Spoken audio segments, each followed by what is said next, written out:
Man. Welcome, everyone, to Ladder Daily Digest. Tonight's Tuesdays with Tim episode is going to feature, we'll say, successes and failures with our interactions with and and we're asking everybody to come in with their stories, and we'll see what happens. Who wants to start? Well, remember, I wanted to say something. Oh, yeah, Tim has something you'd like to say. I want to share this with you. Here in Bakersfield at the Jewish Community Center, they created a memorial. Can we see that? Of buttons. They've collected 6 million buttons. Whoops. And can we see that? Or is it? I guess, no, I got to turn the light off, don't I? 6 million buttons. What are the 6 buttons? million buttons. And I got to turn that off. Can we see that? Is that better? A little bit, yeah. Okay. Let me do full screen. We'll do it one more time.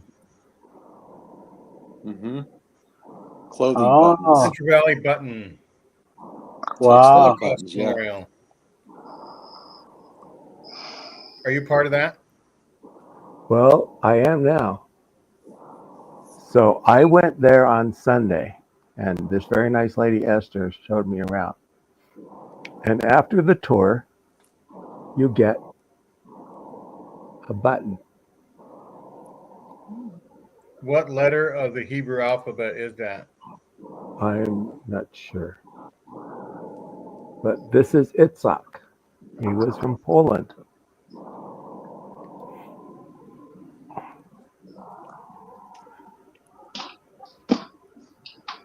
And what was his fate? This is Itzhak. Oh. Not Perlman. Itzhak. Hang on. Yaskovich. Mm-hmm. So this is basically remembering the Holocaust. Basically remembering the Holocaust. This is his ancestry page. He was murdered in Auschwitz. He only made it to 10.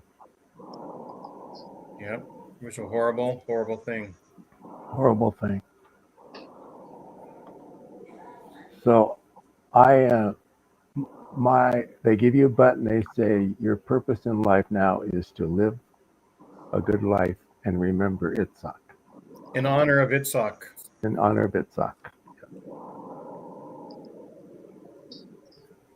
I live a good life in honor of Brother Jones often. It was very moving for me. Yeah. And now I carry that button in my wallet. It's awesome that you got to experience that. I know. I'm not aware of anything that my community in the Bay Area is doing. Does anybody else know of anything like that? Not in Utah. What a good thing. Yeah. Well, thanks for sharing that, Tim. Oh, you're welcome. And so if the bishop's interview wants to hop on, or any other Nathans, because we could always use more Nathans. We never run out of Nathans on shows. Does that include Nathan's hot dogs? Yeah, I have Nathan's hot dogs in my refrigerator right now. Me too. Me too. They're kosher. And I interviewed Hinckley today. We did a virtual tour of the Holy Land, and that's going to air this weekend. And so that'll be a fun show. Steve Pinecker joined me as co-host, and he's going to show it on his channel like a week later because he says he has like a dozen of shows backlogged that he has to figure out when to put them out. Wow. So anyway, I think Rob or I don't know Maven, if she's ready. Megan has. Well, actually, maybe she won't want to share. I don't know, Megan, if you want to talk about like the project that's coming up, or if you want to sit on that publicly. Sorry, I should have thought to ask you first. Is she? oh, right. You can Megan tell. has shared with some people the project that she's doing, and she might want to hold that in or say it. Potentially, I was thinking like advertising as well, but yeah, it looks like she's gonna hang on for a bit. Yeah. I've got stories if we're gonna jump into the Yeah, let's topic. Do we jump have some other into announcements? successes and failures, or does anybody else have an announcement? Okay. I was just trying to think, like, as far as regrets in leaving, I know some people feel that they maybe didn't do it in the best way. And I think I've heard that more about, people who have left a long time ago, especially like before the internet was very big or before a lot of information that the church admits now, was publicly available. And there just wasn't as much support. So I think that because there's so many online communities and so many examples, like from podcasts like Mormon Stories, where you can see people deconstructing in healthy ways, and get from them their kind of good advice and lessons learned from bad ways to interact with family. I think there's a lot more to learn. At the end of the day, though, there's just some things that there is no perfect way to leave. And I think I share a similar regret as most people, is that I sorry that it took me so long, honestly. I feel it happened the way it needed to, I guess, for me. And so I don't know if I was necessarily capable. It's easy in hindsight to go back and look at things that, little blips, or, times on my mission, or, times when other things happen in my life where it was like, that was a sign. This was something that bothered me. If I'd maybe kept thinking on it, if I'd allowed myself to think about it, that might have gotten the gears going enough to get me out. And, it's hard when you see that to just kind of wonder how your life could be different if you could have those years back, especially when it comes to youth, and especially when it comes to major decisions, like family planning and who you marry. There's just a lot of things, like Elder Holland's wrong roads talk. Really, I feel like a lot of us relate to that, with like having gone way too far down the wrong road instead of turning back. But also, I'm also very happy to be out as I am, and to kind of hold both spaces, where there's the regrets looking at the past, there is the wondering what if, but there is also the looking forward, and I can start now. And I don't know how much time I have left, but at the very least, it's on my terms. But yeah, I know there's a lot of people, I think, being PMO, which is physically and mentally out, or just being kind of closeted and acting like you are still a believer when you're not, if you're keeping that from family. That's a really, really tough thing. And I get it. Sometimes you have to, but it's so, so, so hard to do. And I think there's some damage to that, to our souls and to our psyche. And I know I delayed telling my family, I think for good and bad reasons. I delayed telling them. I think the bad reason I delayed telling them was just knowing that once the cat was out of the bag, like, it's not something you can put back in. It's not something you can reverse track on. So I really wanted to feel ready, which I guess in itself is not bad, but it wasn't just that I wanted to feel ready, but I knew that it would affect my family relationships. And I wanted to, even though I knew that, like, look, if the way the relationships are now depends on me believing, then it's not really real and it's not really authentic. And I knew that, but I just wasn't ready to let go of the illusion and face whatever the reality of it was going to be. So yeah, anyway, and that's something that I also regret. I don't know if I really gained much by doing that, other than just kind of being able to pretend, play house with family, in this, I don't know. I don't know that I really gained much. Although I did have, during this time, there was a family member that passed away really unexpectedly. And I think that was a good time to be like, I'm going to keep things zipped up. This is not the time when people are mourning to be like, guess who's not going to be in heaven with all of you, I'm choosing outer darkness, by the way, and at this time that you're really focused on the plan of happiness. Yeah. So I don't regret, like not saying anything at that. That was very appropriate. But I think before that and certainly, after that, much sooner than I could have. So that's my 2 cents to share. Rob, did you have some good stories to tell? I really wanted to have good stories, but what I ended up doing is coming up with like a bullet point list of my successes and failures. So here's the list. I successfully threw myself into therapy. That was the best thing ever. I also very quickly stopped paying tithing, which helped pay for that therapy, which funded it, right? I also did not write a manifesto, like my own version of letter to my wife or CES letter, and send that to all friends and family and ward members. That, I think, was a success on my part not to do that. Instead, what I did was open an anonymous TikTok channel where I could get this stuff off my chest, and I found like-minded people who understood the issues and were interested in talking about it. So that was a success for me. Another success was that I treaded very carefully, very slowly in the world of the word of wisdom or tattoos or whatever. And I also did not, in my vulnerable state, quickly just jump into another cult or high demand religion, which would provide me answers and comfort. Right? I didn't do that. So for those of you who are fully bought into astrology or crystals or Reiki or whatever, tarot cards, more power to you. I'm not judging you, but for me, it felt like a success that I didn't just jump on the next train to make this yucky feeling go away. My last success is my wife and I began to differentiate. She does her thing, I go to hot yoga, and that really felt like the right thing to do. No longer to be enmeshed with a church or enmeshed with each other and each other's behavior. Now, here's my failures.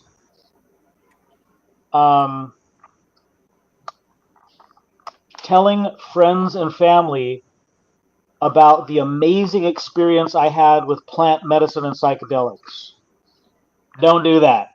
They all looked at me like, you're a drug dealer. And I'm like, oh, you don't get it. You don't want to get it. Okay, fine. So don't recommend that. Also, I continued down the rabbit hole of church history looking for every dirty detail that I could shine a light on. Oh my gosh, what a waste of time that was. And I about bored my poor wife and children to death, as well as my therapist. And then the last failure that I feel like I made, there's this narrative in the church that if you leave, your marriage is going to fall apart, you're going to become a drunk, or your kids are going to become prostitutes. Everything's going to go badly for you. And so in order to fight that narrative, I really put on a happy face and showed my ward members, family, parents that no, life's good. And then when I did have a bad day, was I honest about that? Did I get open about that? No, because I did not want them to judge me and say, ha, see, we told you if you left, you'd have problems, So I was not authentic in that way. And that's my list. Thank you. You're welcome.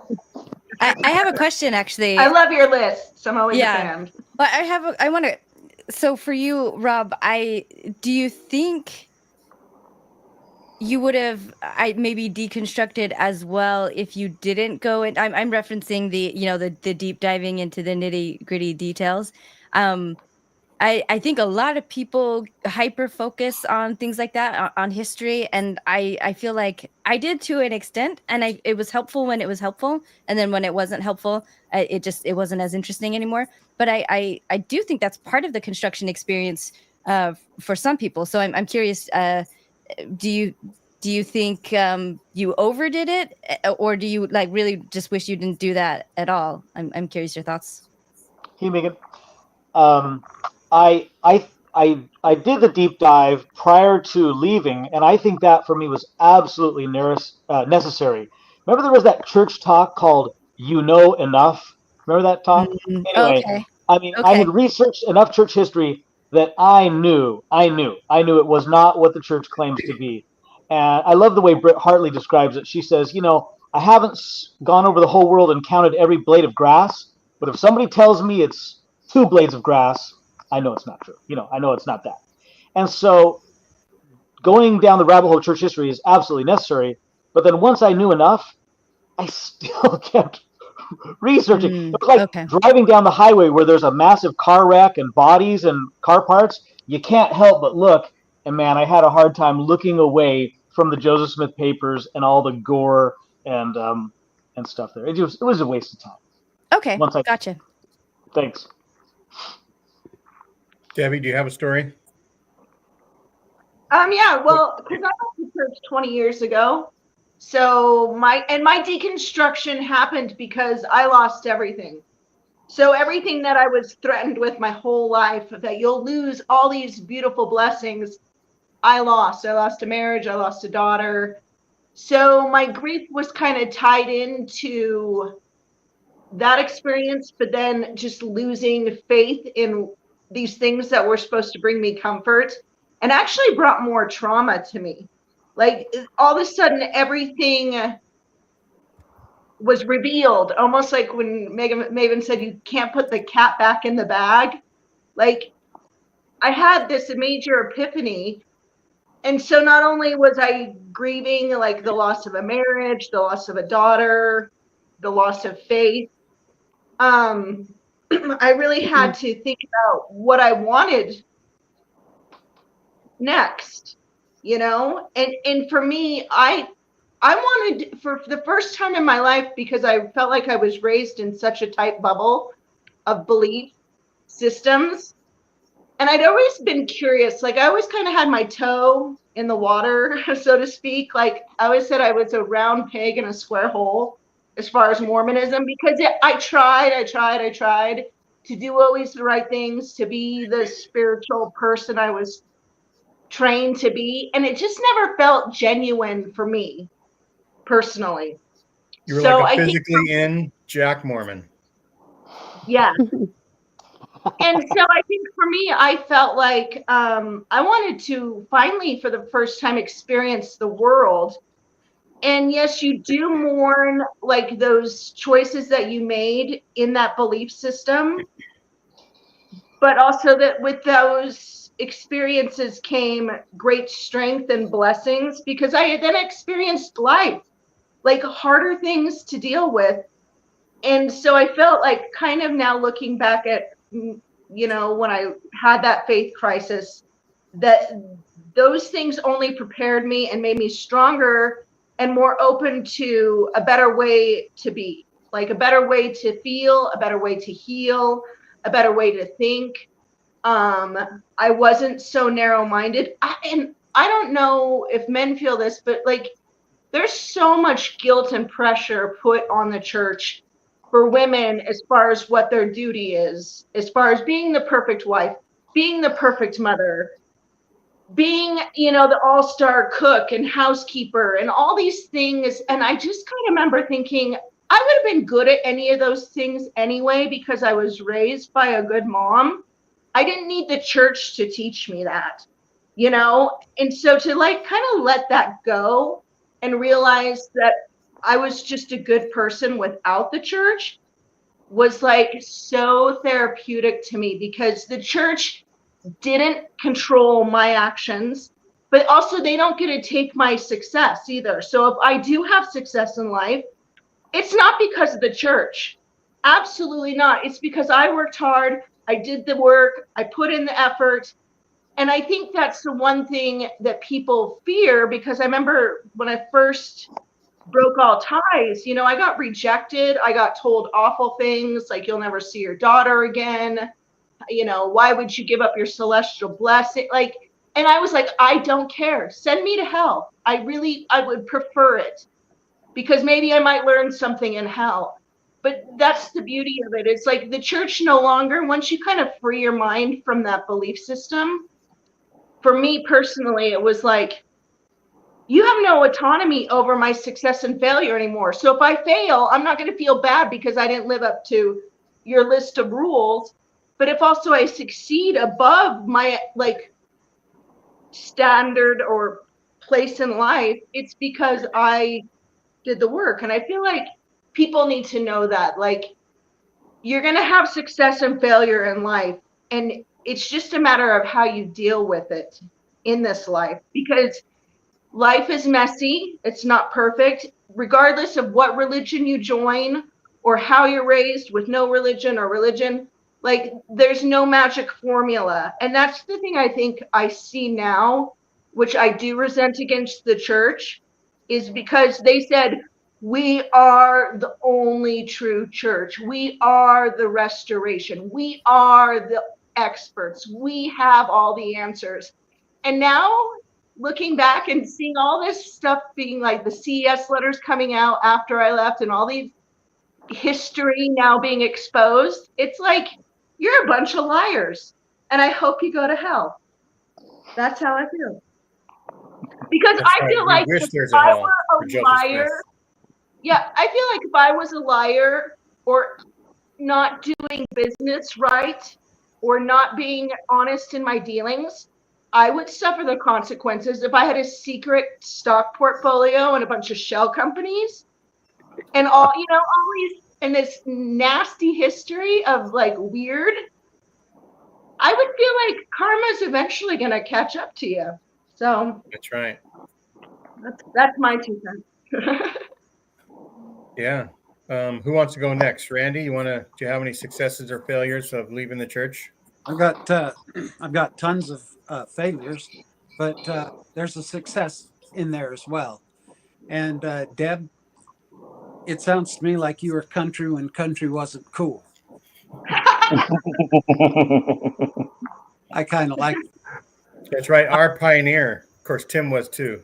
You know, like Maven was saying, I feel bad that I wasted so many years. I don't know if I can say I wasted them. I've loved every year of my life, but happiness. I feel like what are those fish that swim in a jar because they're the real angel Goldfish. fish that you keep in just a small jar. No one. Well, I feel like that. Like I was one of those fish that just swam and swam and swam around in a circle. And when I finally got the fortitude to step away, it's as though the jar was broken and I was freed up, a sense of freedom like I can't remember ever having. And I was kind of in limbo for a little while as I continued to study and watch the podcasts. And I realized what a success that was, that I was finally gone. I think the biggest success is that after searching, I found my community. I found my new community, and it's you all. I posted I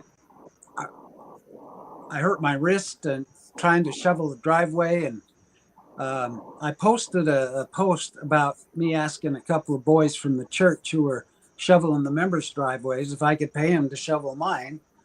And they just looked at me and said no and walked on. And,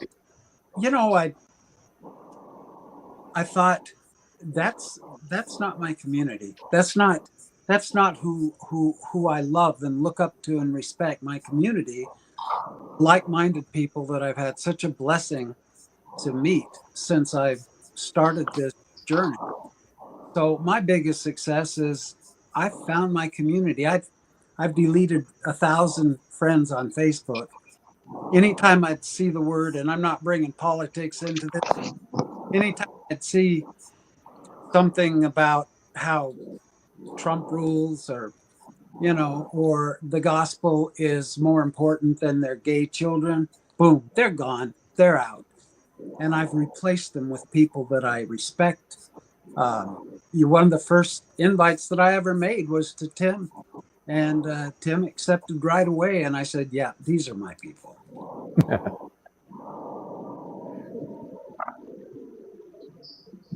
I like it.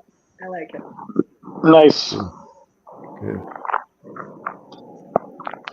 Tim will accept anybody as a friend. That's the kind of guy he is. He's like Santa Claus, right? He'll do one Until good thing they for you a year, but he's friends with everybody.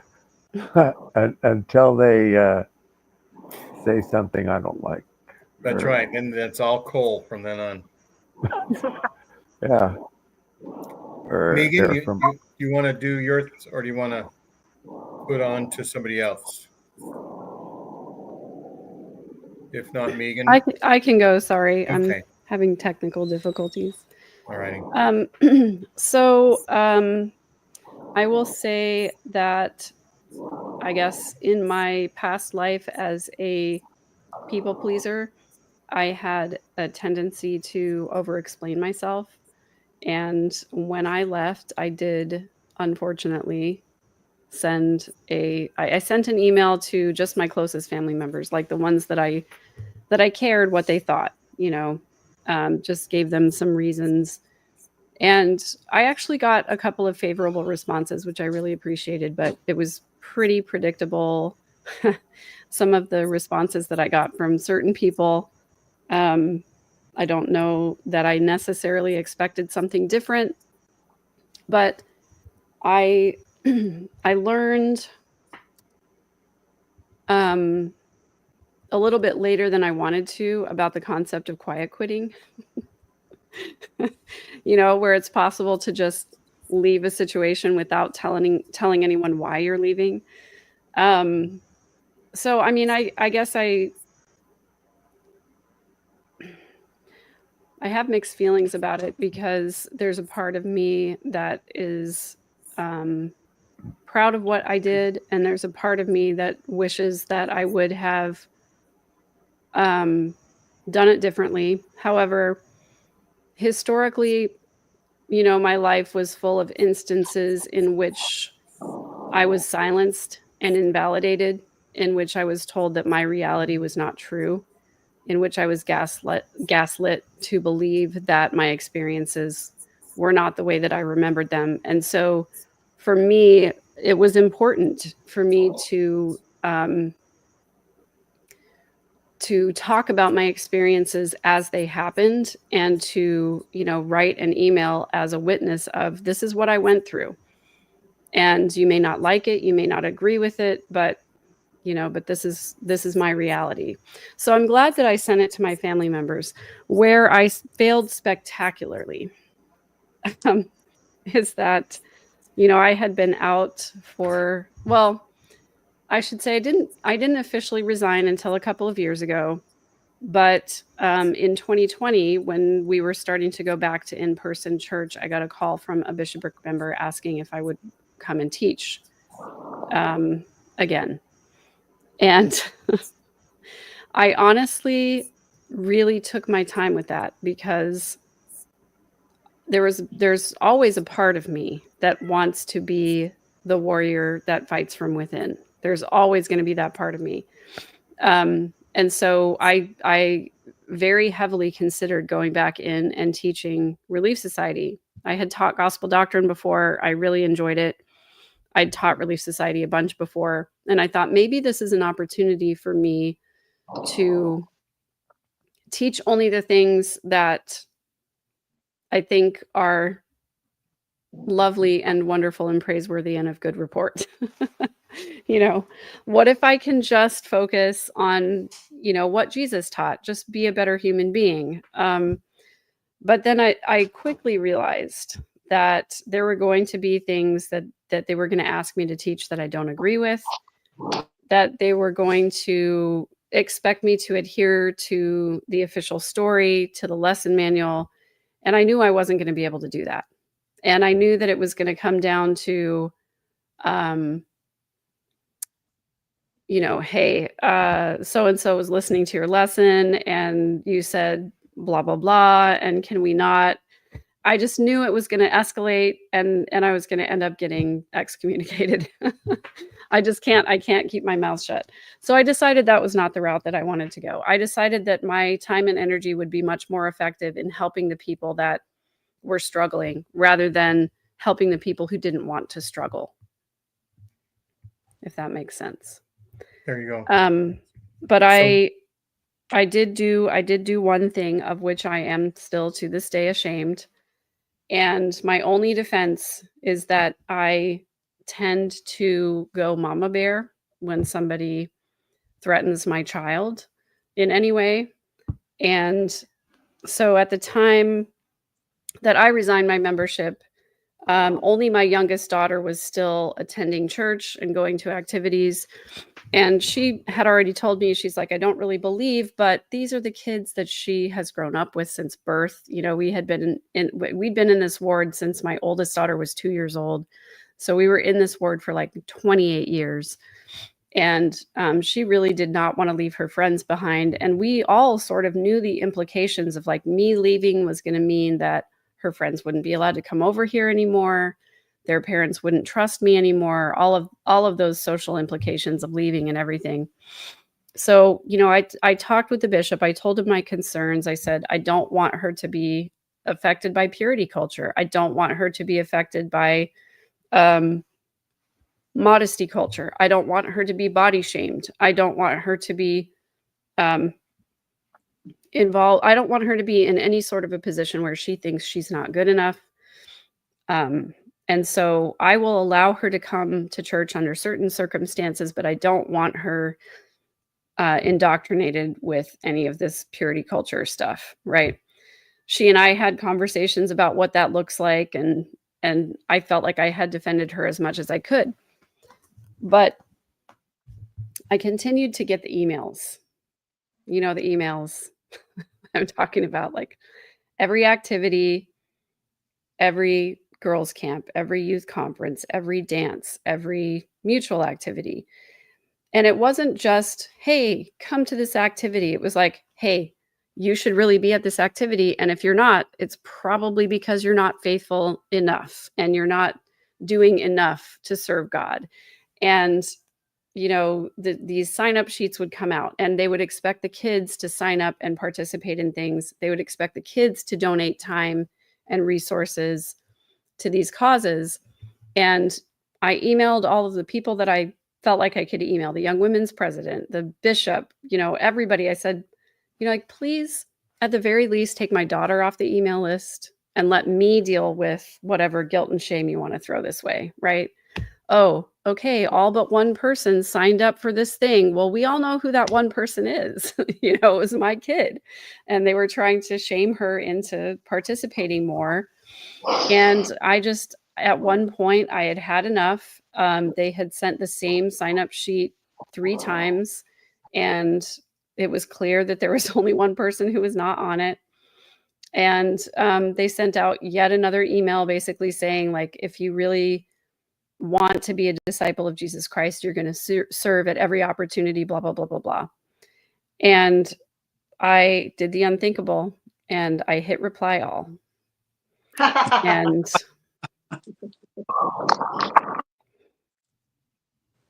I may have said some things that I regret. I was not rude to anybody at all. I was not rude to anyone. However, I did maybe cite some of my reasons for questioning my faith and ultimately deciding to resign. Chief among them was the fact that my 14-year-old daughter is the same age that Joseph Smith was when he propositioned Lucy Walker and basically became a predator. And that did not sit well. And I do regret doing it. I really do, because I just have so much more compassion for the people in those positions now. They're just doing what they were programmed to do. They didn't mean any animosity by it. They weren't trying to harm my daughter, but that's the way I saw it at the time, was that you guys are trying to claw my child back into a situation where eventually she's going to be harmed. And I didn't want her to go through what I went through as a child. And so, you know, in sharing those resources, basically saying, like, I believe Joseph Smith is a predator. And I got a lot of backlash, you know, as is expected, especially from people who are deeply insecure about their faith, or they're questioning themselves, but they don't like that mirror being held up to them. And I got one person in particular who's a dear friend of mine who said, like, like, I love you, you're my friend, but I'm pissed at you, for doing this. And I said, I don't blame you at all. And her comment was, like, come after us adults, but don't come after the kids. And my response to her was, I do regret what I did. However, if our children are old enough to go to the temple and make promises, they're also old enough to know the truth about the history of the church that they're representing. 12 years old is old enough to understand what a predator is. 12 years old better be old enough to understand what a predator is, so that they know when they encounter one in the future or at all, they know what to look for. They know how to defend themselves. They know what to say. They know what to do. So that part I will not apologize for. If your child's faith was harmed, that's not really my doing. I'm just presenting factual information. Now, do I regret presenting factual information without permission from parents and things like that? Yeah, there's a lot that I regret about that. However, that's the reason I did it. And I don't excuse myself. I don't, but I do recognize that, I just wish I hadn't done it. I am trying to be compassionate with myself about the reasons that I did it, but I think that was a fail on my part. That's right. Just a little housekeeping. Rob, I have your microphone muted, but you can talk now. But I was just going to say, when you're not talking. Right. I was just going to say, Megan, it may have been a failed story, but as far as this panel podcast is concerned, you have the winning story, in my opinion, tonight. Best story yet. You didn't get arrested. You're still on top. Good job. Yeah, I mean, I feel a lot of passion about protecting children. And I honestly believe that the best way to protect children is to tell them the truth. And I don't like the idea of withholding information from kids, even when it's harmful, because I think that just makes things worse. I wish that my parents had trusted me enough to tell me the truth about certain things rather than keeping it from me, because then when I found out later, I felt betrayed as well. So I've wanted to be really open and honest with my kids about the truth and about even the harmful things in our family, in the church, all the things, because I think they can handle it. We don't give adolescent kids enough credit, I don't think. And having taught middle school and high school for 20 years, I can tell you those 12-year-old kids are way more resilient and intelligent than we give them credit for. They are emotionally intelligent. They can tell when we're lying to them. They can tell when we're insecure. They can tell when we've screwed up. And so we might as well own it, and we might as well apologize, and we might as well be honest with them so that they don't have some warped sense that we know everything, because we totally don't.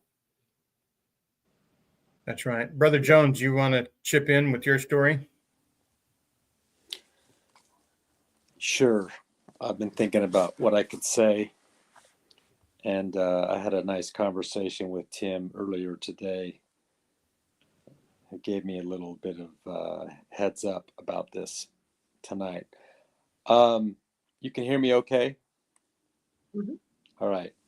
I'm talking a little bit soft for a reason. I will say that I have had the luxury and the burden of going through all of this in a very far away place, okay?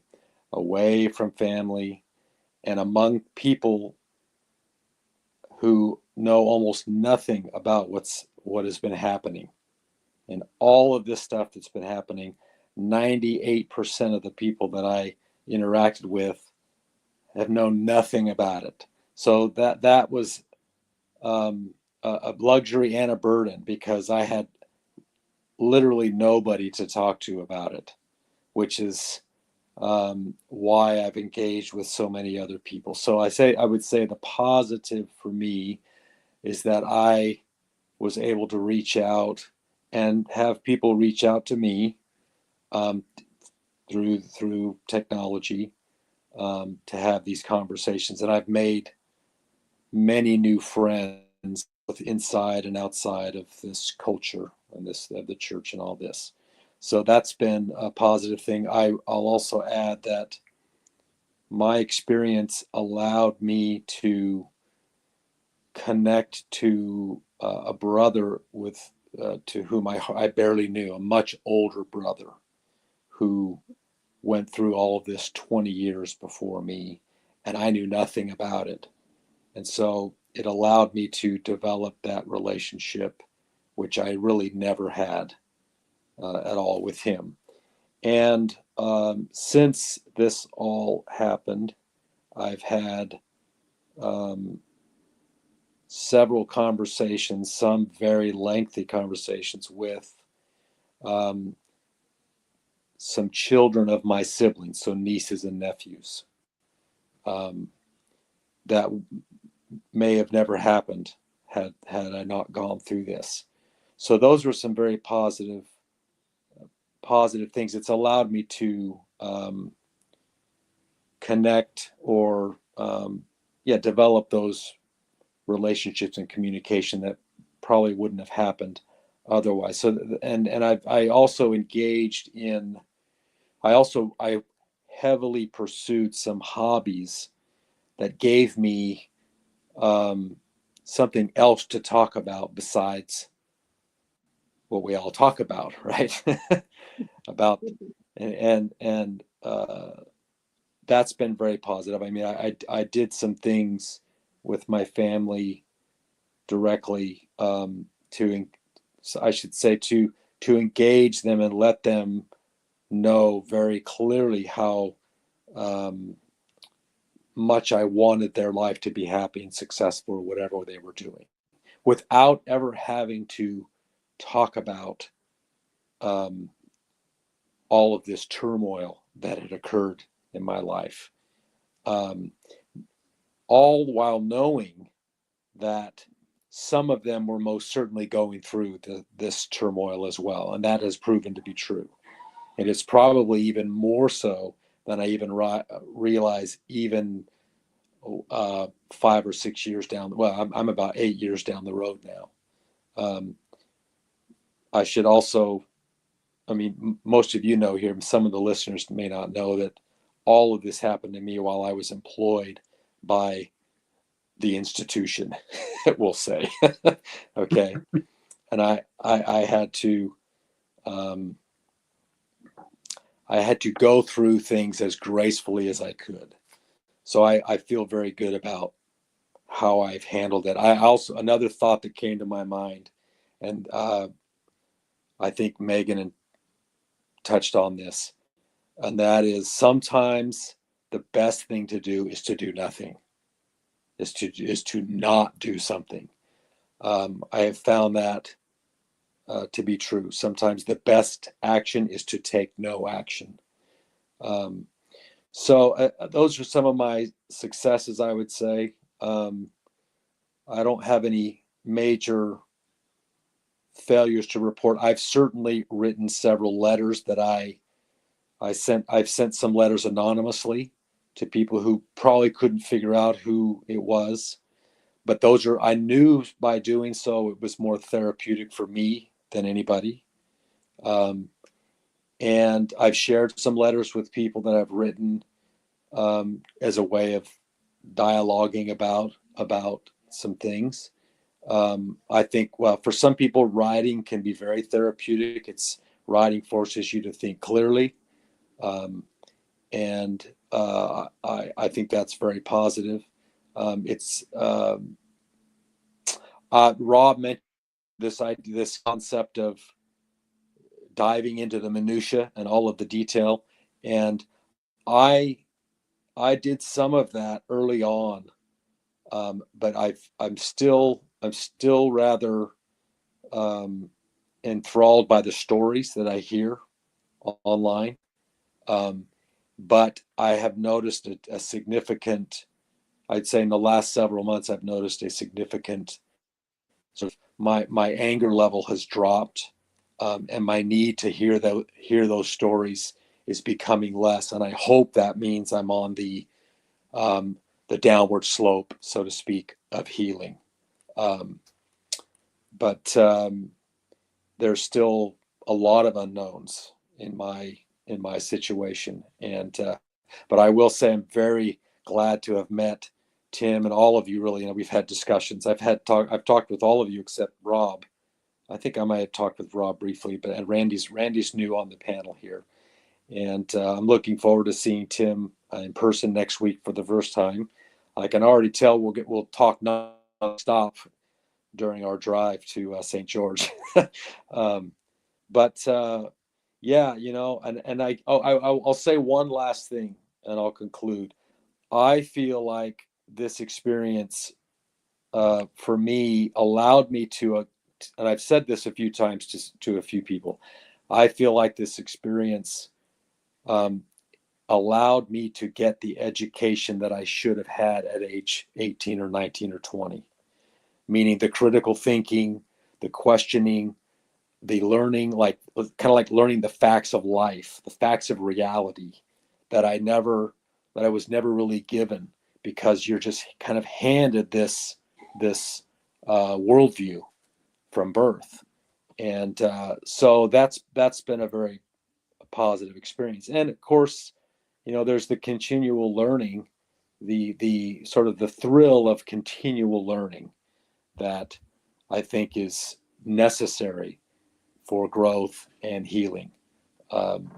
So those are my 2 bits. I like it. I Hey. like it. Thank you. Yeah, and because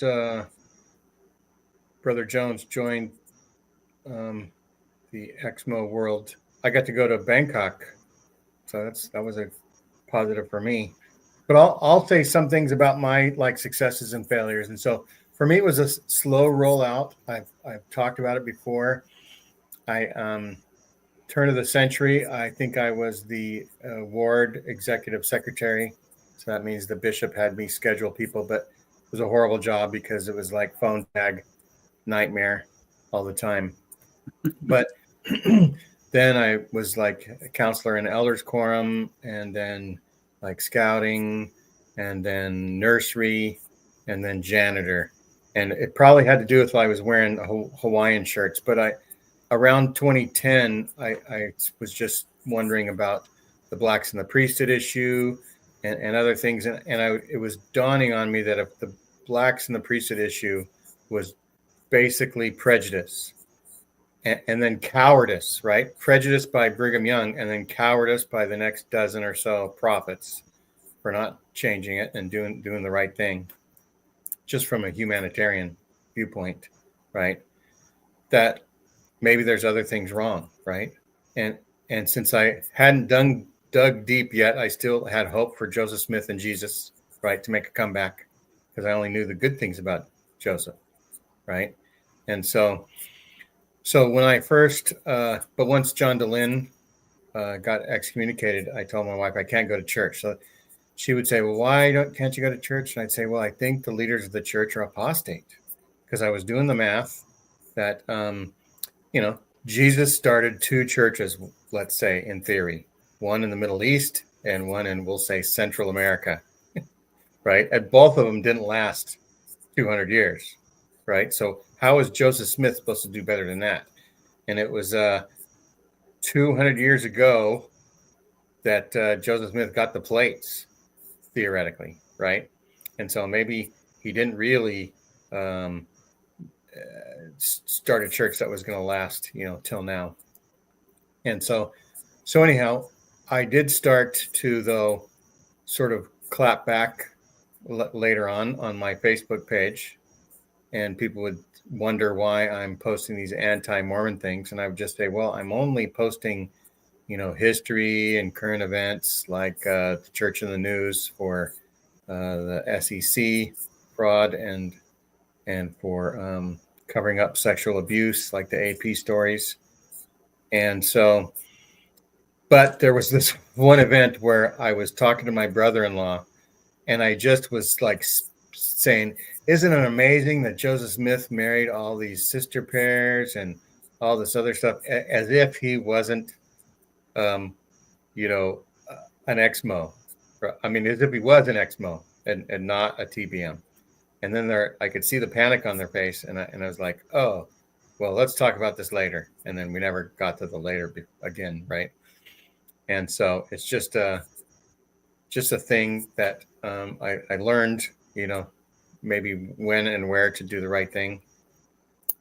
My wife told her mom, she kind of like gave both barrels, and the next day, and actually after the end of like an hour and a half discussion where my wife just said blah everything, that my mother-in-law said, "Sounds like we've been duped."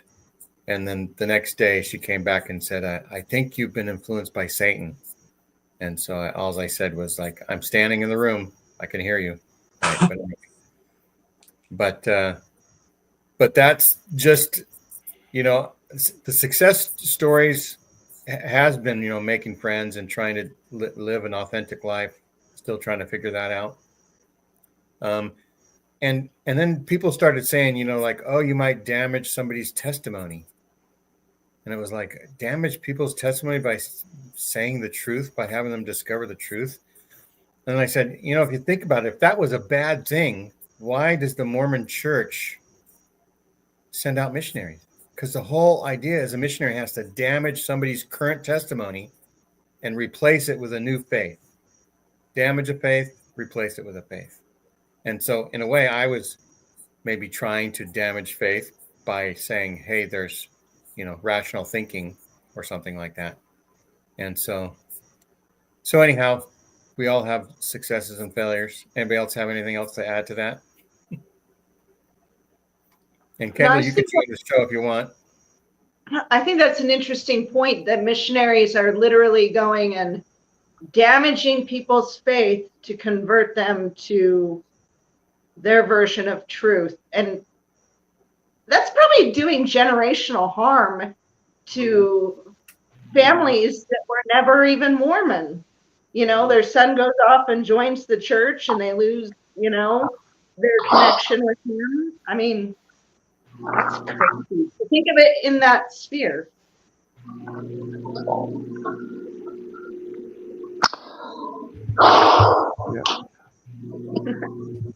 I feel like I'm underwater right now. Sounds like Tim, we haven't heard your things you're proud of, or things you might regret that you do different.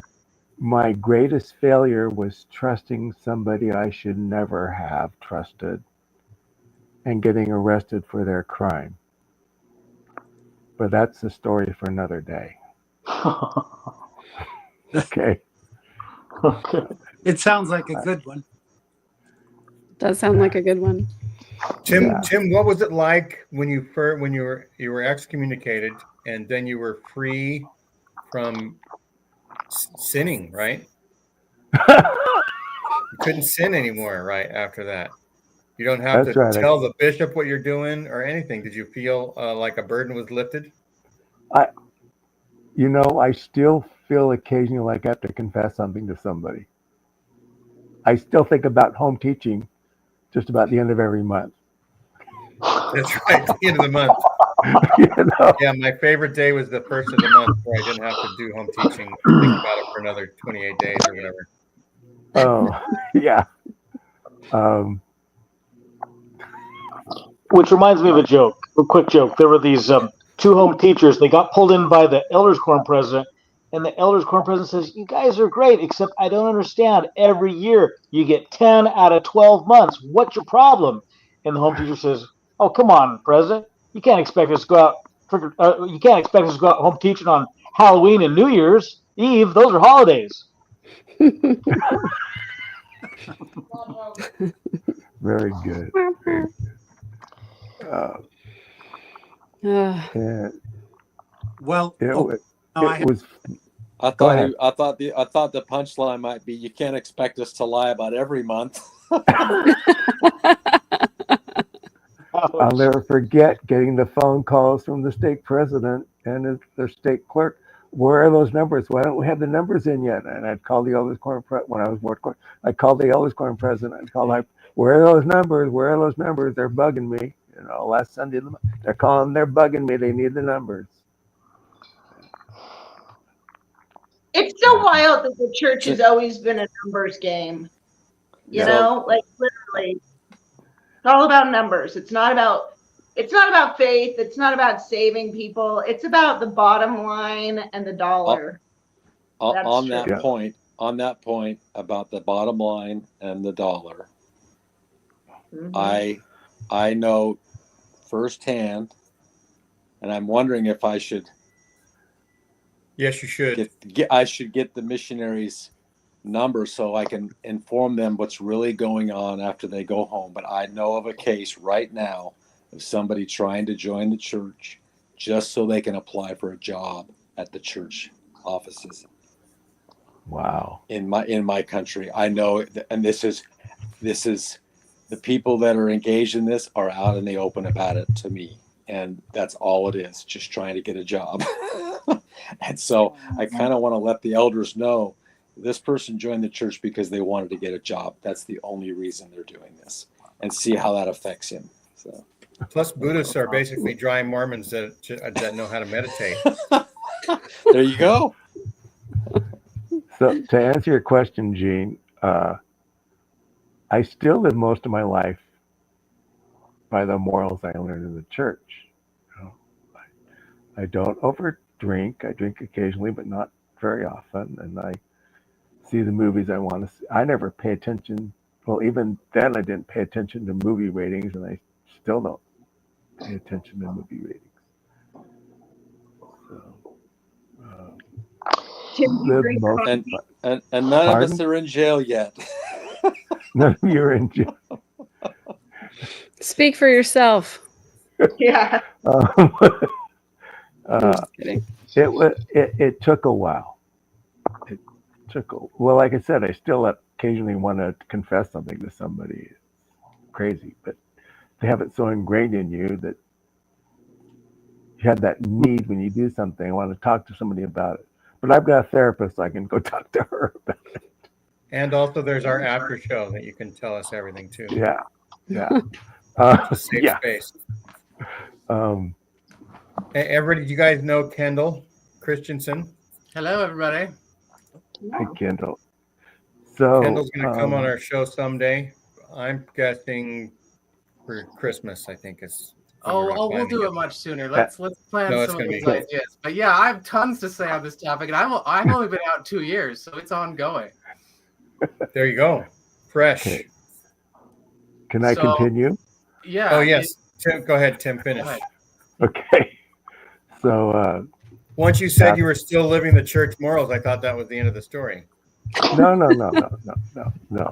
And then I married a woman.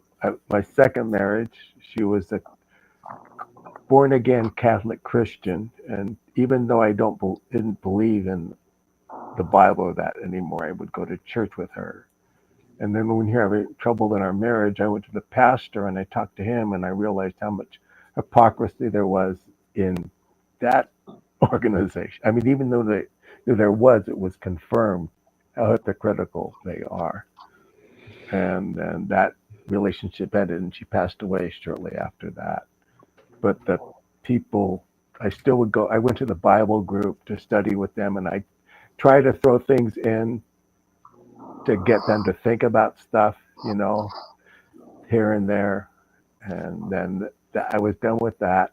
And then my next wife, who died of cancer, was Jewish, and I studied Judaism over together. And after she passed, I studied, and I actually became an honorary Jew, a minion down in Santa Maria at the synagogue there. They made me an honorary Jew, which was kind of cool. Yeah. So, but my whole life changed, you know, when I got to my divorce and I moved out, and like Debbie, I lost everything and had to rebuild everything I had. And so I got a 10% raise and an extra day I got off. it. Yeah, right. A 10% Second raise Saturday. and the extra day off. Yeah. So but it's been up and down. It's been good and bad, you know. And now you have your own show. Now I have my own show. Yeah. So And thanks. I forgot to thank you for letting us in your living room. That's what I you're usually say. welcome. That's right. Anyway. Okay, Kendall, you have the floor now. Okay, yeah. So, I mean, for those of you that know a little bit about my story, like I was an institute teacher. I had a journal of all the utterances of general authorities in General Conference for decades, organized by topic, each quote given a star rating of how good it was, because I was convinced that that is the best way to change the world. Is like, this is the true church. This is the true gospel. This has the answers. And when I discovered that it was not true, the same missionary fervor that captured me as a believing member captured me as an ex-member. And so I created a list of all the people that I was going to contact to tell them what I had learned, because obviously the right thing to do is tell everyone once I had the truth, right? Every ex-mo a missionary. Exactly. So I made a list of 48 people that I was going to contact. And I got to like number 5, and I realized this is not going well. Like, they do not want to hear what I've learned. They do not want to know things they don't want to know. And I'm trying to think if there is even one person who is still a true believer that I don't regret telling them, because I live in Utah still. And I'm definitely in the bubble, and every single person that I've told, with maybe a few exceptions, they've definitely treated me differently. So my biggest regret is telling my family. I definitely should not have told my family. It has absolutely hurt relationships, made us more distant. My parents especially, like, they don't know how to treat me, and they don't know what to talk about. I mean, our whole relationship before, I now realize, was basically church topics and a few life things. And so if I were to do it over again, I would have just left quietly. I would have told a few people that I really, really, really was close to and trust, and I would have played the game for everyone else, neighbors and family. I mean, that's just where I'm at now. I know that's probably, looked down upon without courage or whatever, but I'm here to tell you, like, it has not improved anything by telling them. They do not want to know. They don't want to know that you've been called to be the ward anti-Mormon. Yeah, well, it has some benefits, because I didn't tell my neighbors, so my actual ward still does not know. I don't know. One of these days, they're going to find a video online and maybe out me. But that has opened up opportunities. They actually, after I had stopped attending, stopped paying tithing for 8 months, one of my friends in the Elders Quorum got promoted to, I think, second or first counselor in the Elders Quorum. I used to be in the Elders Quorum presidency. Literally just a few months after I was released in the Elders Quorum presidency is when I had my faith crisis, and I left shortly thereafter. But anyway, he contacted me and asked me to give a lesson. So here I am. I've totally gone a huge way into deconstruction. I knew probably about 70% of the most disturbing history that I know today, 2 years after the fact. And they asked me to teach Elders Quorum, and I accept. And I give a lesson based off the talk that they asked me to talk about. And I was, honest to goodness, expecting a lot of pushback. I didn't do anything outside of church manuals and General Conference. Obviously, I have a lot of General Conference quotes that I could have used. But I remember it was Elder Christofferson's talk, and it was, about Christ and the atonement. But about the last third, he mentioned something about how, like, we need to be tolerant of those that have differing beliefs. And that is what I made the cornerstone of my lesson. And I was expecting pushback. I used a lot of quotes. There's a quote by Elder Worthland that talks about, like, God didn't create an orchestra of music to only celebrate the piccolos of the world. And I said, like, look, if you have, unorthodox beliefs or believe differently or disagree with church teachings, like, we should be a welcoming space for that. And that was, like, probably the one of the more controversial things I said. And to my genuine shock, that is what everyone agreed with and wanted to talk about. And like the Elders Quorum president, who is completely black and white, rigid member, his son happened to be there, and he was just like going on about how, like, yeah, other churches have inspiration and we can find truth outside the church. My eyes almost popped out of my head. I was just shocked at the response. I thought I was going to get pushback, but instead I got a lot of warm reception, and people built on it and told stories.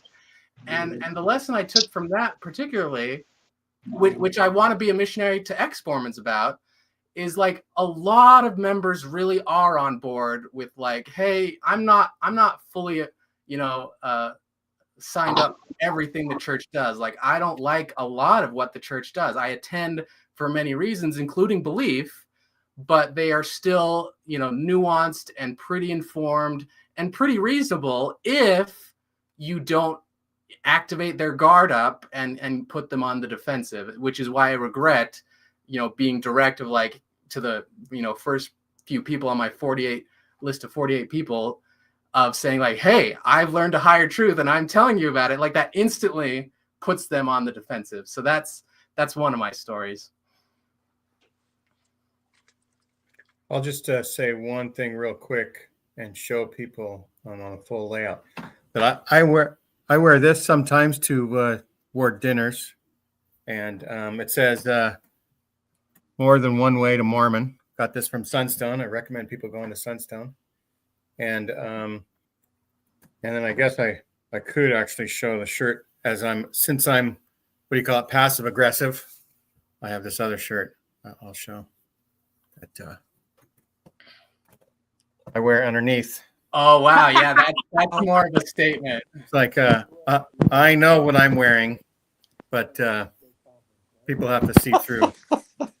Those are your no-mo garments? Yes, my Exmo garments. It makes me feel warm and fuzzy inside. You'll be protected if anything. I'm hoping people that have discernment can see through this top shirt. I love it. No, and I Well, feel like Dean, that's do you mind if I? Sorry, Deb, go ahead. Go ahead. I'm agreeing with the group. Do you mind if I talk about my little project real quick before I have to sign off, because this is hour 6 for me and I am ready for bed. Please do. Tell the world. Megan. It's good stuff. Yeah, so a couple of years ago, one of my friends actually suggested the idea of having a generous conference, a semi-annual generous conference. And her idea was for us to put messages of hope and peace and love and acceptance and inclusion out into the world prior to whatever we're going to hear over the pulpit in Salt Lake City. And so I sort of asked permission if I could steal her idea, and she said yes, and she's going to co-host with me. But this is an idea that's been in the works for over a year because we've been trying to do it for a long time. But this April, the 4th of April, which is the Friday before the LDS General Conference, I will host a marathon generous conference on my channel.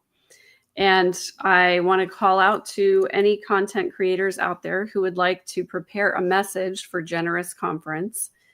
I don't care if it is pre-recorded, it can be a song, it can be a talk, it can be a story, but whatever messages of love and inclusion and acceptance and self-love you want to put out there into the universe. I'm going to have a marathon on my channel starting at noon on Friday, April 4th. And I hope to have music and the spoken word, and in a much better way than whatever it is we're going to hear from Salt Lake. So I just want to give people a place to go. I don't know about you guys, but I always felt anticipation around General Conference time. I was always really excited to hear something directly from God just for me. And I was often really disappointed that the messages were very generic and sometimes very hurtful. So I'd like to put out some positive energy into the universe, and I would love to have anyone participate that they would like. You can get in touch with Jean if you don't have my contact information, but I would love to have pre-recorded messages as well as people dropping into the StreamYard studio and participating live with us that day. And here's your channel Very on cool. YouTube. Do you have contact information on your channel?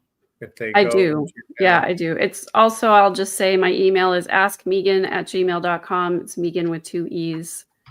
And you can always email me there with questions, comments, and complaints. Well, wait. No, I Con- love that. That's great. I feel like that's a nice counterintuitive place to hang out when is this everyone's your getting email then, triggered by Megan? conference. Yes, that is my email. Thank you. Thanks, Jean. Oh, yeah. Yes, this is my little new kitten. I was gonna say, can we invite the cat because it's stealing the show? It's so cute. So cute. Yeah, she's very needy. I just came home from a movie. I rarely go out. I'm a very introverted person, despite my ebullience online. I just love talking about Mormonism and ex-Mormonism because no one has wanted to listen to me until recently. I love it. But yeah, so I just came home, so my cat is very clingy. Did you have another? Wait till you have 17.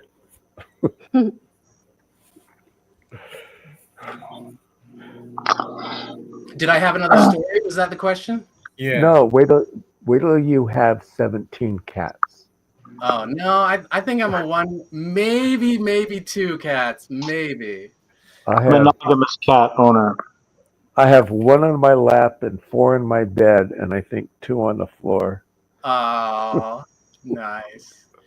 And my I did roommate. have 2 cats when I was married, and it was good because both my partner and I was on board with it. But when it's just me, one is fine.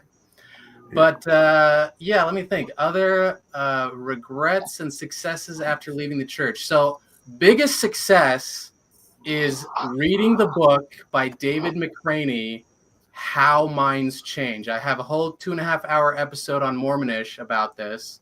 But if you ever really want to understand really what is going on in the mind of someone who is really entrenched in a position, I've been studying communication and psychology for 20 years. This is by far the best book that portrays it and really gives some practical insight into how it works. And just a spoiler alert, at the end of my Mormonish episode, I give the 3 best methods, according to the author, that helps people change their mind. And guess what the percent success rate is? Just guess. It's United States. They've done this for over 15 years. 80%. 10%. 80%. 10% is correct. That is exactly correct. About restate 10% the title. Restate the title of the book. How Minds Change by David McCraney. Thank you. Nice, thank you. Gonna write that down. Yeah, it is absolutely phenomenal for anyone frustrated with people who believe, things that you strongly disagree with. This is the best way to start. The second best book in this space is by just a second, Kendall. Uh-huh. My former priesthood prick brain says, I wonder why that Changing Minds book wasn't written by a woman. But anyway, that was just my former let's not go there. my Let's not go former there. self would have said something like that. Okay, what's the next book? Yeah. So the second best book in this space is by Dan Ariely, and it's entitled Misbelief: Why Intelligent People Believe Irrational Things. It's more on the conspiracy theory, politics side. David McCraney is more general population, general entrenched beliefs. This is more specific to politics, but still very, very, very applicable. I bring it up several times in my Mormonish episode. So if you want to read a second book, that is the second best book, but it's still quite a ways down from just how essential David McCraney's book is. I've followed his podcast, You Are Not So Smart, since the beginning, and I just love the way he thinks, the way he breaks it down. It's amazing. And that is the biggest thing. And in fact, who's Dan McClellan's partner in Data Trey Over Van Dot? Hatch. Is it Hatch or Bennett? Trey Van. Dan Dan Bennett, I thought. Oh, I Yeah, know Trayvon Dan was somebody. helping with Yeah, something. I think it's Dan Bennett. He was at my Oasis secular church. I still have a church I go to on Sundays. And that's what he said too, is like the best thing you can take away, even if you don't read the book, even if you don't do the techniques, is just realize that if you trigger people, their brain is off. No matter what you say or do, it's not getting through. Your number one job is to make them feel safe, make them feel important, make them feel smart. Then their brain is activated, then they're open, then they're listening, then information is actually getting through and being considered.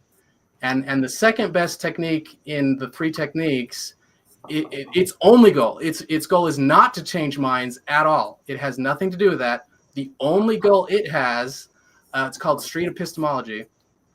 Its only goal is to get people to consider their own thought process. That is the only goal, basically. Cool. And if some of you are, I'm sure, are familiar with a guy named Anthony Magnabosco, he has a great YouTube channel and has really promoted this process called street epistemology. It's fascinating stuff, and let me tell you, we'll go watch him do some of his dialogues online, and it absolutely takes a lot of practice to be able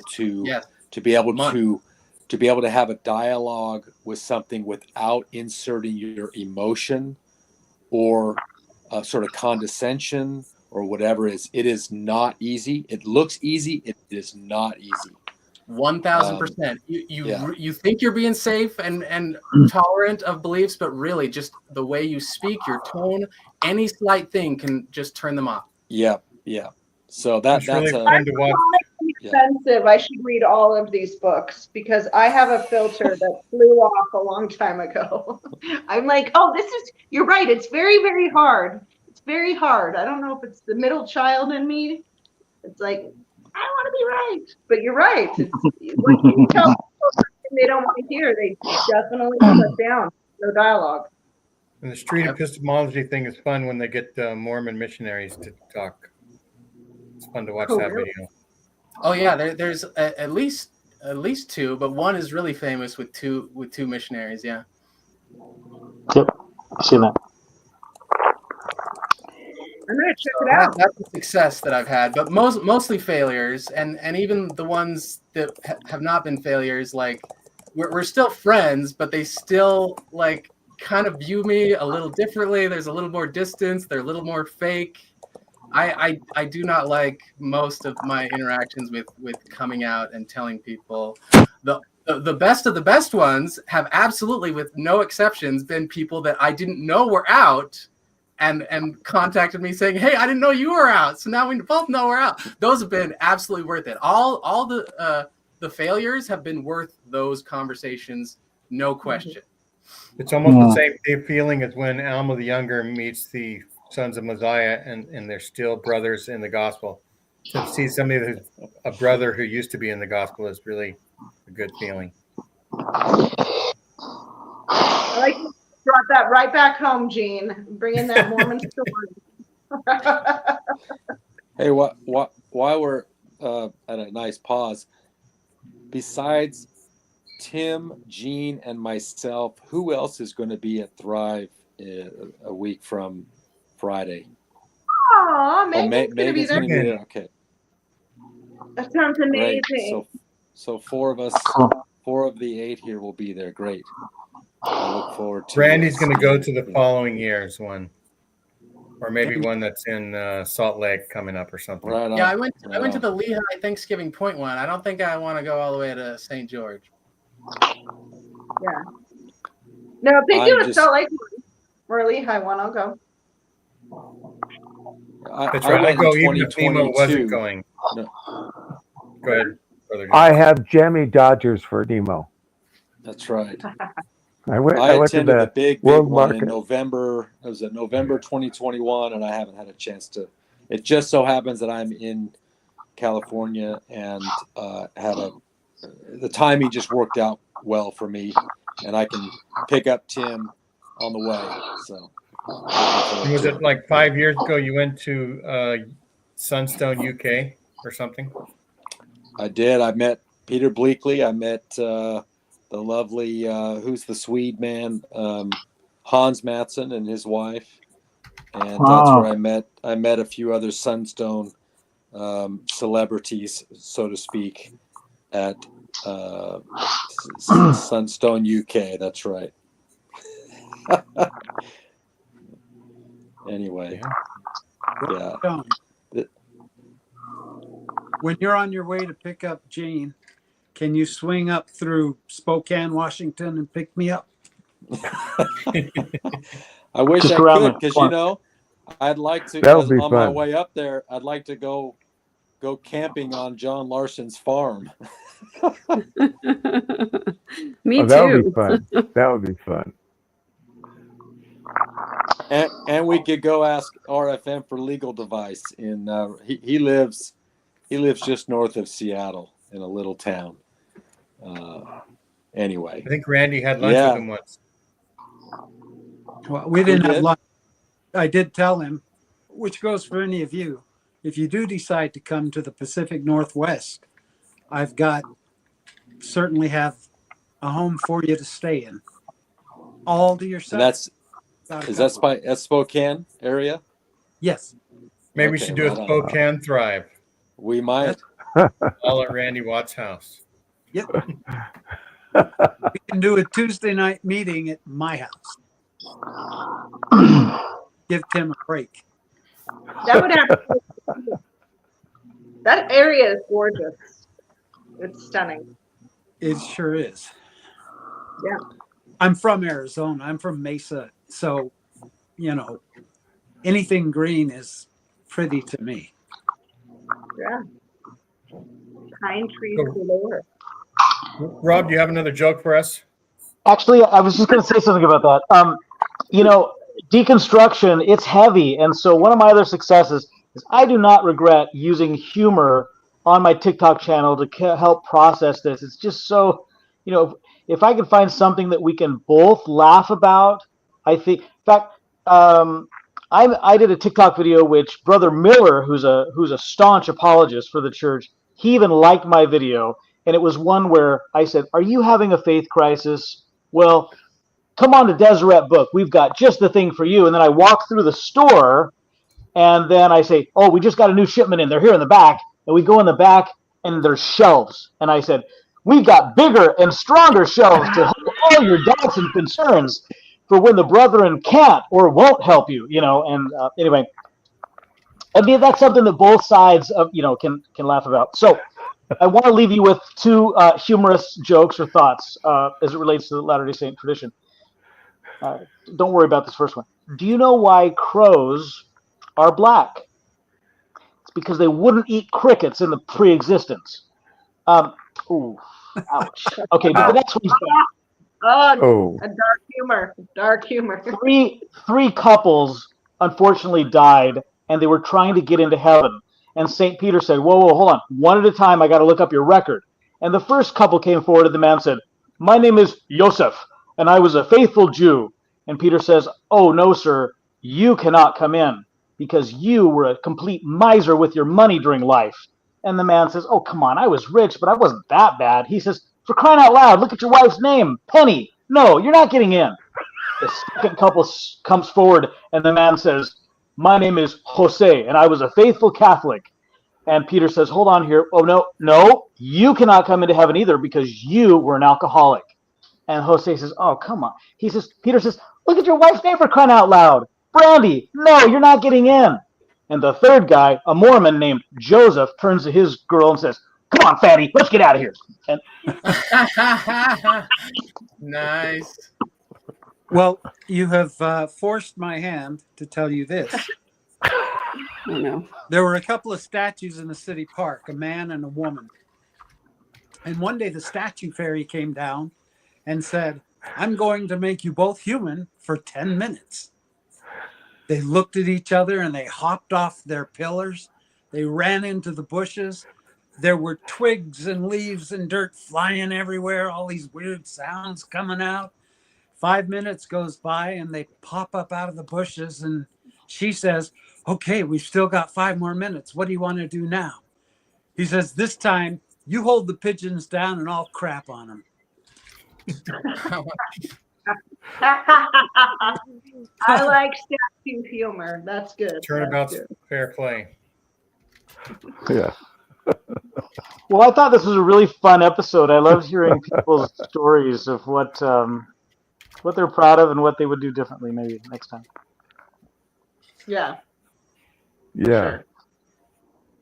Well, and the interesting thing I like is that we all kind of, have a little similar path of regret of maybe saying too much to the wrong people, and it ruined a great friendship or a great relationship. And I think that's the one thing that people regret in any aspect of life, professionally or personally, is when you really tell someone how it is and they get offended. So we'll do a final call for people that are in the audience that want to come in and add to their add to the stories.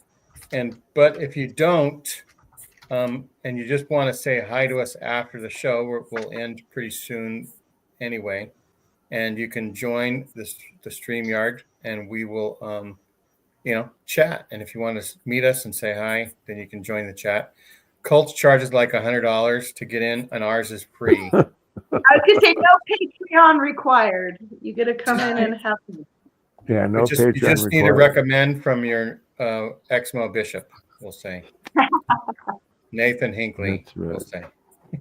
All right, the bishop's All right, then. interview. I think he'd pass me. I think I could pass an interview with him. That's hilarious.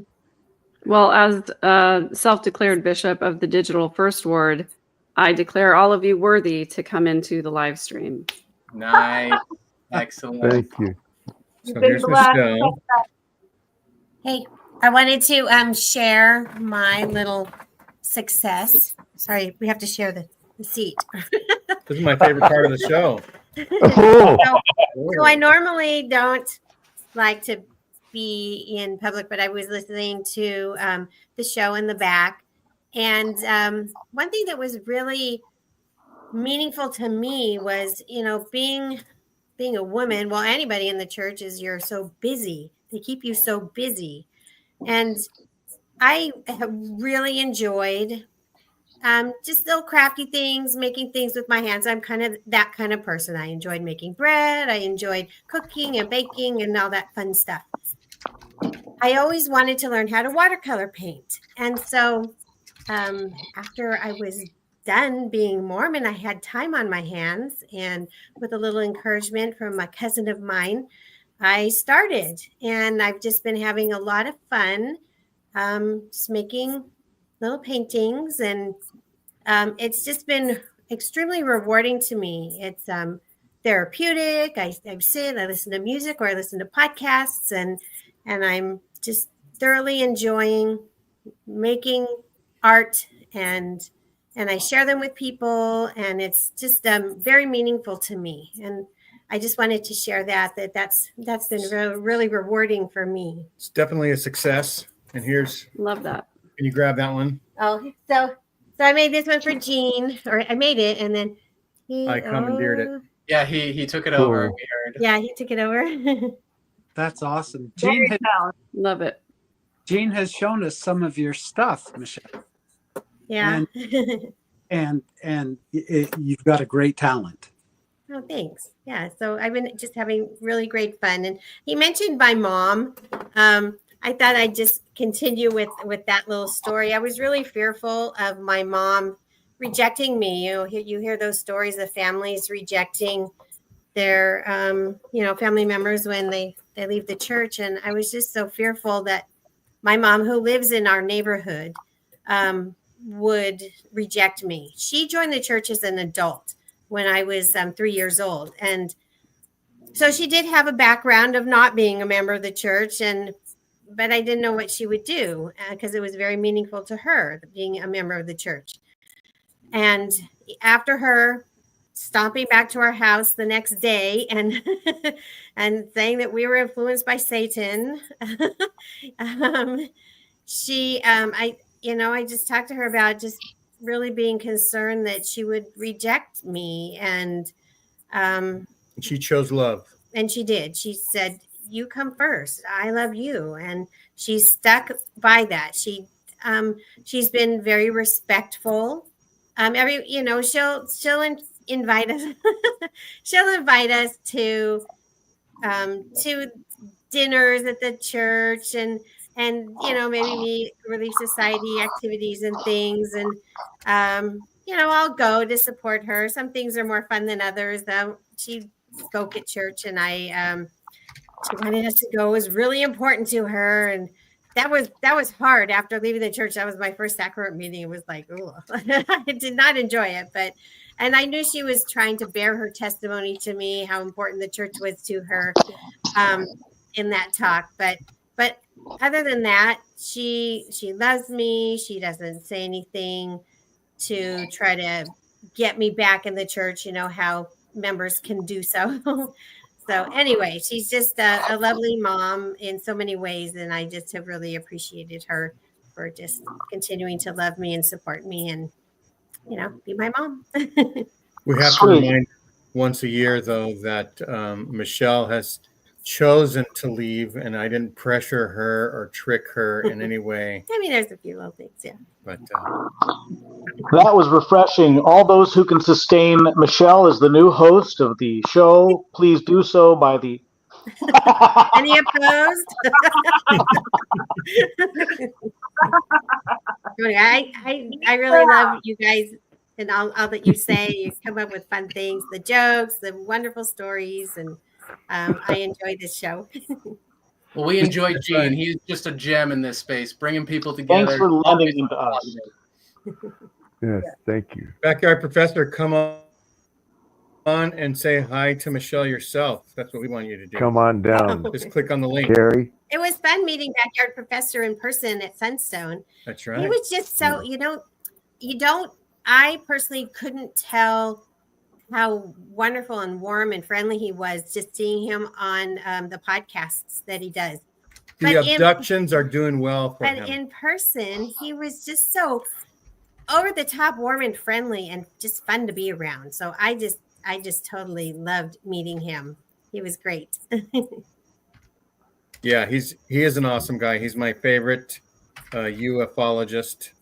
And Backyard Professor, it's up there. Let me see if I can put it in again. Yeah, that guy is so smart. Like literally, his brain works on Carrie. another level. I love it. I love talking to Carrie is like you could lose 3 hours on one topic and it'd blow your mind. His library is amazing. That's right. So let's bring him on so he can say hi. There he There is. he is. There he is. You're on. Hello. Maybe his audio. Can you Are hear you the muted? audio? Oh, there I am. Yep, you are there. Oh, there's that iconic voice. He has to go get a You book to guys- share with Michelle. You guys are all way too kind. Hey, thanks for putting on some clothes and joining our show. Yes, I was going to do it nude, but no, let's not do it. Hold on, I got to shut off my other one. I'm hearing an echo. All That's right, right. man, it's good of you guys to see yourselves, or I'm grateful that we have gathered together. Hey, Michelle, I do have your wonderful piece of art that I got from you at Sunstone, but it's downstairs and I'm upstairs right now. Oh, So, that's okay. Sorry. Well, I'm glad you still have I it. was going to show you that I have it, and thank you. That's a beautiful piece. Okay, So you're welcome. It was one of my I favorite am ones. very blessed. I have an original piece of Michelle's That's art. Wow. And Was Carrie, that the one that you put the the toothbrush, the paintbrush in your mouth? And No, no, no, I use my hand.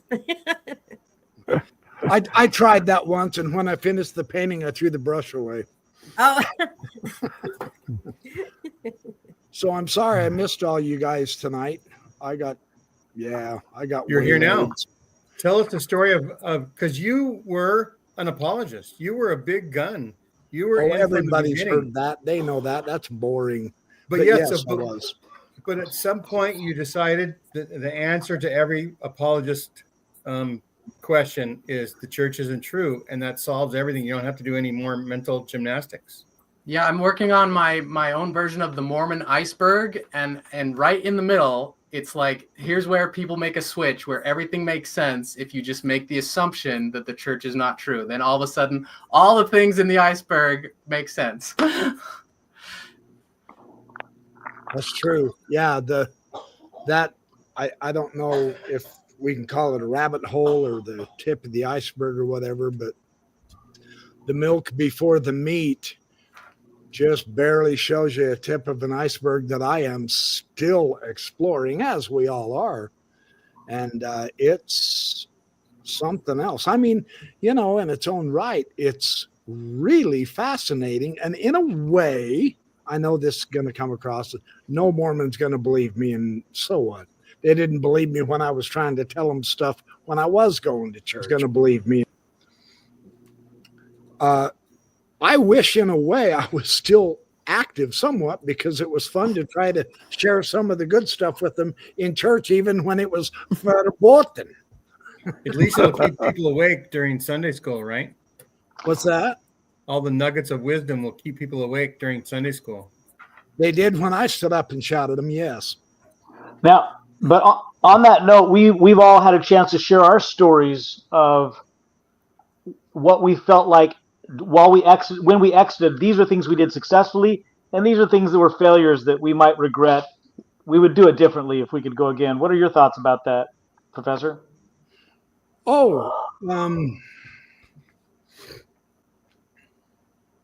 That's a good question.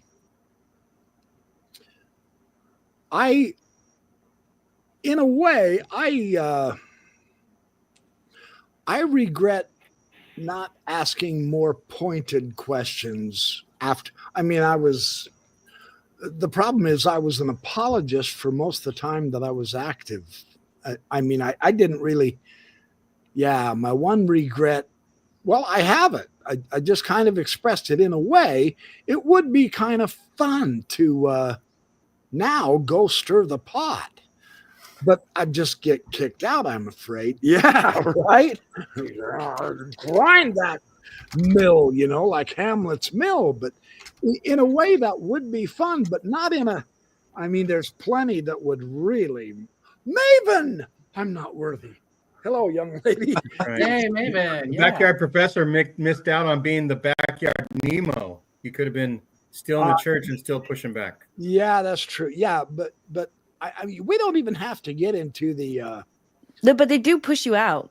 yeah, but we don't even have to get into the rough and the raw. There's plenty to push back about that. You know, I think it would be fun to be going through the lesson manual in Sunday school, because Sunday school is when you know, everybody kind of joins together in the class, and it'd be fun to be going through the Sunday school lesson, and you know how they preordained the questions so that they continually give you fluff. It'd be fun to say something to this effect. Say, well, yeah, I understand that question, but here's the real question. How come Joseph Smith did this? Or how come the Book of Mormon says that? Or what? It would be fun to really pull something out that nobody would expect. And see But their answer then, Carrie, would be it's not in the manual. Right. It's not in the manual. then I would take my pen and write it in and said it is in mine. Well, Carrie, I think when we're Not out long manual, enough, we it's in my- forget it's how in my hard it mind. is to be in. So and I feel like this whenever I do go into Mormon spaces, like with an idea of having a good time, even like my own past journals, like it starts out being kind of funny, like haha, look at Mormon me, but like after a while, it's not funny anymore, and it starts to get really sad again when you realize, you know, the effect. And so I think, on the one hand, it is easy and fun to think about stirring up the pot, but if you're, you know, in a ward with your family members or, you know, with people you care about, and then seeing like that they're not listening to you and they really need to, maybe they're being really hurt or harmed, and just to see them kind of doubling down on what's hurtful in reaction to you, you know, I don't know. I think it gets to us. It will after a while. I get that entirely. That wouldn't be my problem because I'm not in a ward with any of my other family members. So it would. Okay, so you're like, I don't give a shit about anybody around me. So. When I was teaching priesthood meeting in the elders quorum, those many years ago, I basically I taught the it was something about the eternal family, and the same old talking points. And what I did is I went to the Hebrew and discussed the idea of the Hebrew meaning of Elohim, and then the female version of that Hebrew word Elo.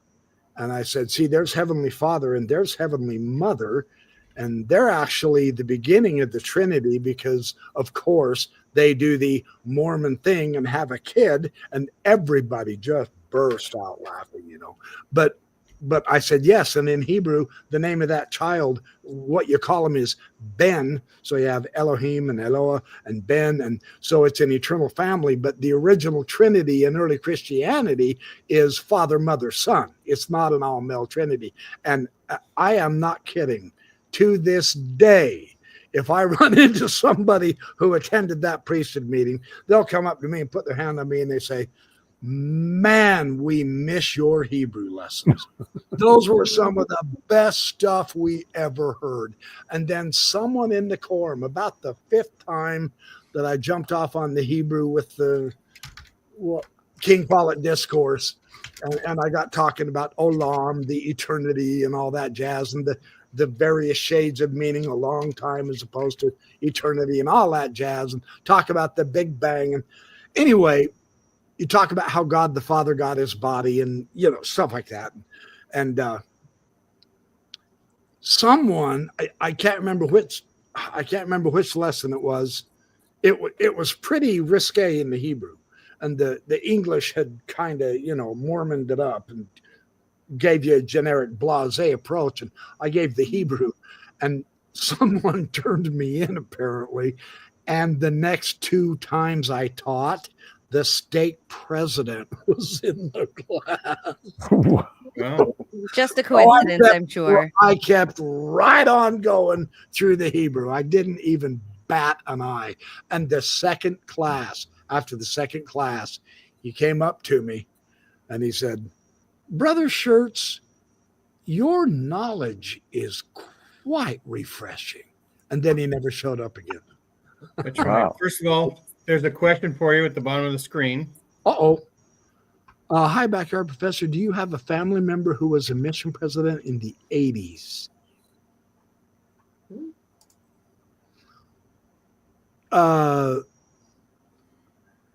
80. I might have. Do you remember his name? I'm trying to think. Might have been one of my dad's brothers. Uncle Carl, was he a mission president? I had an Elder Schertz on my mission. You had a what? Elder Schertz on my mission. He was related. I'm one of those that I am related to all of them, no matter how they spell it. True. Okay, here's the name. Elmo Bisha. I mean, we're related somehow, I'm sure, but I don't know any Elmo. Perhaps it might be one of those lost white sheep that we black sheep don't keep track of or whatever. So what you're saying is you didn't keep up a good 4-generation chart. Sorry. Yeah, David, I would remember Elmo, the name Elmo. When I did a genealogy thing one time years ago, and someone sent me an email and said, we have traced all the Schertzes in the United States, and there were like 220 quadrillion of us east of the Mississippi that I'd never heard of. It just mind-boggling. And I thought, yeah, there's the fruits of polygamy, all right. Oh, it's funny because my great-great-great-great-great-great-great-great-great-great-grandfather, who was under Brigham Young, he was known as the Daniel Boone of the West, Peter Schertz. And he came west with the Saints, and then Brigham kept sending him down to southern Utah. He founded Escalante. There's a ton of Schertzes down there still. Escalon. Wow. Most of them belong to other churches now, but he just mission after mission after mission. He helped found Southern Utah.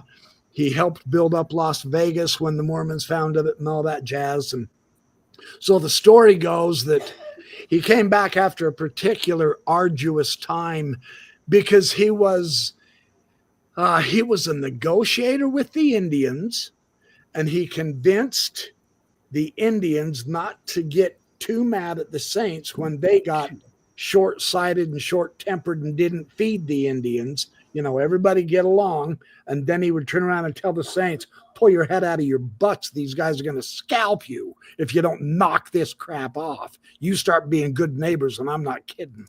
Well, after one particular arduous time, he went back up to Salt Lake City and told Brigham Young, he said, hey, I'm ready to live polygamy. Brigham said, no, you're not. He said, no, you're not living polygamy. Peter goes, no, really, Brother Brigham, I'm ready. I'm ready to do this. And he goes, no, you're not. You're going on another mission. Be out of here by tonight, you know.